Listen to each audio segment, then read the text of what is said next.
안녕하십니까. 견적가격의 지수 활용을 통한 물가변동 조정률 산정 개선 방안에 관한 연구를 발표할 이강무입니다. 지도 교수님은 김주영 교수님입니다. 목차입니다. 제1장 서론입니다. 건설공사는 장기간에 걸쳐 진행되는 특성으로 인해 국가계약법에 물가변동 제도를 두고 있습니다. 물가변동 조정 방법 중 품목조정 방식은 품목별 단가를 일일이 비교하므로 정확한 등락률 산정이 가능한 장점이 있는데, 견적가격은 객관성이 떨어진다는 이유로 등락률을 인정하기 어려운 문제가 있습니다.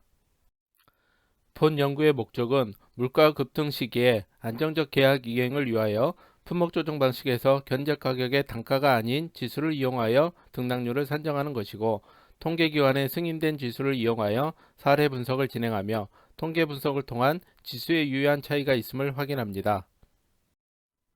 본 논문의 연구는 기획재정부 계약 예규에 따라 실제 수행된 물가변동 조정 보고서 10개 현장의 자료를 토대로 사례 분석을 진행합니다. 각 사례의 지수를 활용하여 품목 조정률을 산정하고, 산정된 사례의 몬테카를로 시뮬레이션을 통해 적정한 개수를 파악합니다. 이후 분산 분석을 통한 지수에 유의한 차이가 있음을 확인합니다. 다음은 제2장 이론 고찰입니다. 국내계약법에서는 계약금액의 결정 기준으로 예정가격을 작성합니다. 예정가격 작성 시 원가 계산이 어려울 경우 견적가격으로 예정가격을 산정할 수 있습니다. 견적가격은 계약 상대자나 제3자로부터 직접 제출받은 가격을 말합니다. 다음은 견적가격이 적용된 계약 내역서와 견적서 예시입니다. 이러한 물가변동에 대한 연구들을 살펴보면 등락률 산출 방식의 미흡, 지수의 불합리성의 문제점을 지적하고, 물가변동을 정확하게 반영하지 못하거나 적용에 어려움이 있고, 기업의 견적가격에 대한 신뢰성 부족 등으로 예정가격 산정 시 외면받고 있어 물가변동 조정에 따른 다양한 문제 제기와 개선 방안들이 연구되고 있습니다. 건설공사에 사용되는 지수를 살펴보면 생산자 물가지수, 소비자 물가지수, 표준시장단가지수, 건설공사비 지수들이 있습니다.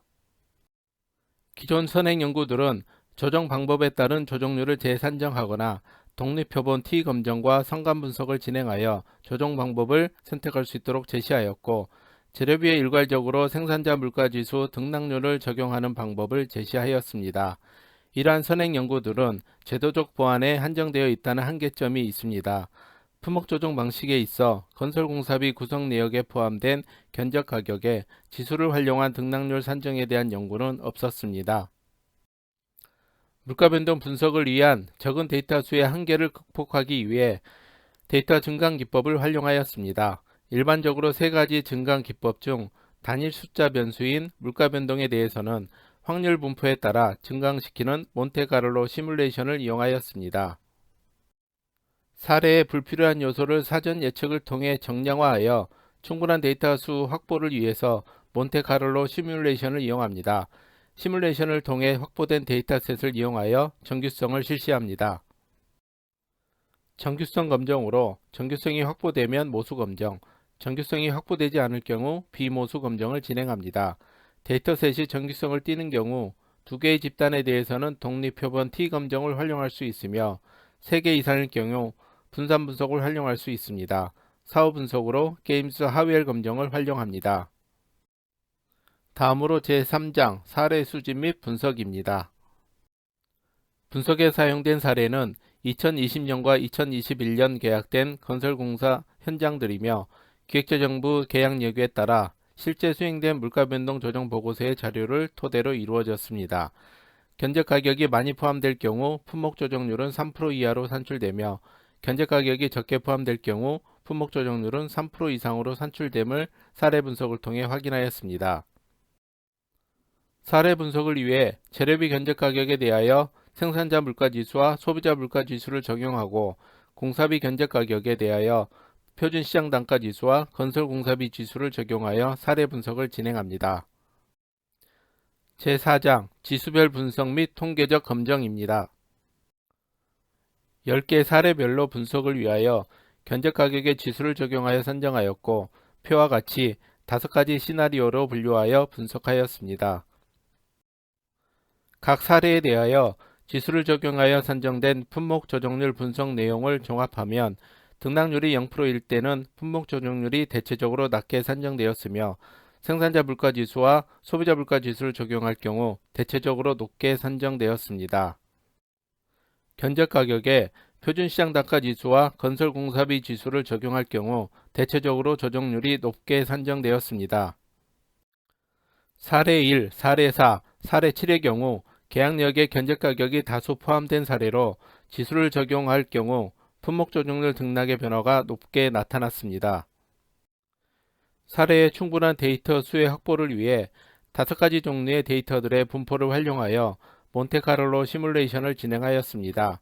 적절한 시뮬레이션의 개수는 차이가 발생하지 않은 511개로 산정하였습니다. 몬테카를로 시뮬레이션을 통해 확보된 511개의 데이터를 이용하여 KS 검정 결과 정규성을 만족함을 확인하였습니다. 레빈 등분산성 분석 결과 등분산성을 만족하지 않음을 확인하였습니다. 웰치스티 검정과 브라운 포스테 검정 모두 적합성을 확인할 수 있었으며 이를 통해 5가지 조정률 산정 방법의 분포가 모두 동일하지 않음을 확인할 수 있었습니다. 각 조정률 산정 방식들의 자세한 비교를 위하여 사후 분석 결과 사례 2, 사례 5에서 평균이 높게 나옴을 확인하였습니다. 견적 가격에 대한 사후 분석 결과 모두 다름을 확인할 수 있었습니다.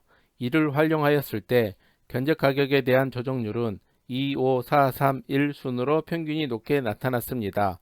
품목 조정률에 대한 사후 분석 결과 2와 5는 유의한 차이가 없음을 확인하였으며 이후 평균 비교를 진행하여 분석 결과 2, 5, 4, 3, 1 순으로 높게 나타남을 확인하였습니다.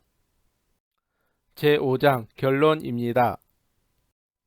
분석 결과 견적 가격의 등락률을 0%로 했을 때보다 지수를 활용할 때 품목 조정률이 높게 나타남을 확인하였습니다.